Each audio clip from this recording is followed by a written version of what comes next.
Entonces, difusión simple a través de los intersticios de la bicapa lipídica, si la sustancia va a ser o es liposoluble,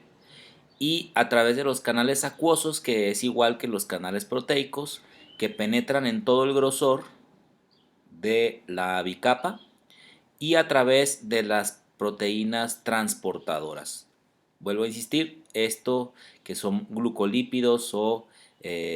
receptores también que van a funcionar como mediadores de las sustancias químicas que van a llegar del exterior para abrir los canales y facilitar el paso de determinadas sustancias.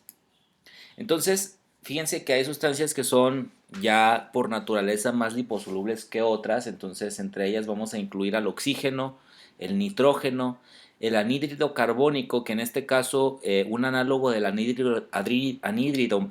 carbónico es el dióxido de carbono, ¿de acuerdo? Que también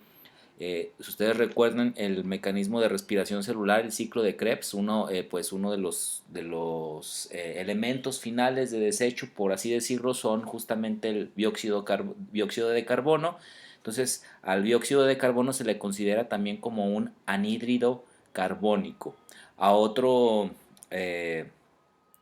hay otros compuestos relacionados como el ácido carbónico, que también es un elemento que se intercambia intra y extracelular para mantener los niveles del pH a nivel del cuerpo.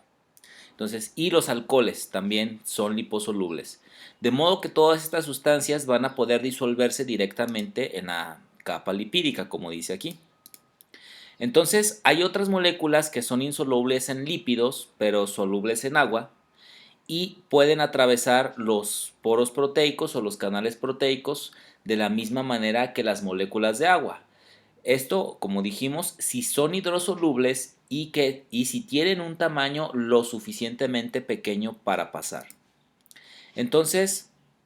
dentro de los canales proteicos vamos a distinguir dos características importantes. Una de ellas, y que corresponde también a una propiedad general de la membrana plasmática, es que son permeables de manera selectiva a ciertas sustancias, y muchos de los canales se pueden abrir o cerrar por compuestas que son regulados por señales eléctricas. Aquí esta definición también se parece un poco a la definición que nosotros habíamos mencionado de las proteínas transportadoras. Entonces, la permeabilidad selectiva de los canales proteicos va a depender si son, va a depender del medio acuoso externo, ¿sí? Y también va a depender de estos tres elementos importantes que hemos estado mencionando: el diámetro de la molécula que quiere ingresar o salir, la forma de la molécula que quiere entrar o salir de la célula, y las cargas eléctricas tanto de la proteína transportadora o canal proteico como de los mismos, de las mismas moléculas que quieren pasar a través de la membrana plasmática. Entonces, en este caso, como dijimos, ahorita ya identificamos tres filtros de selectividad que van a determinar la capacidad o la afinidad que la proteína transportadora o el canal proteico tienen por ciertas sustancias. Entonces, vemos que también va a haber sustancias que van a generar un papel preponderante en la función celular, como habíamos mencionado, el sodio y el potasio, y en el caso de las células musculares, el calcio, ¿sí? Entonces, en ese sentido, la carga eléctrica, como se fijan aquí, tenemos una carga eléctrica positiva, va a contrastar muchas veces con la carga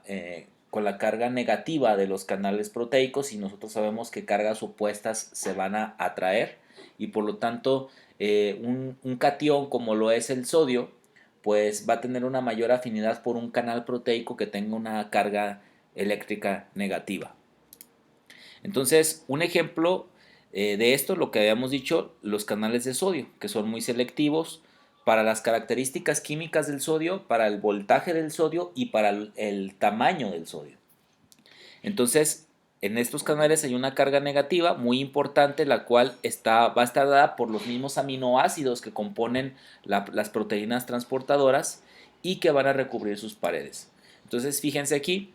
en este caso yo tengo una proteína transportadora y vemos justamente su carga negativa interna que va a generar una atracción del sodio hacia ella. Entonces, si yo tengo un mediador químico aquí, por ejemplo, o digamos que esta fuera una proteína transportadora que necesita energía para funcionar, una vez que se abre esta compuerta, va a facilitar el paso del sodio hacia dentro de la membrana plasmática. Y lo mismo sucede con el potasio. Una cosa muy interesante, nosotros vamos a encontrar una mayor cantidad de sodio en el espacio extracelular y una cantidad pequeña de potasio dentro de fuera de la membrana celular.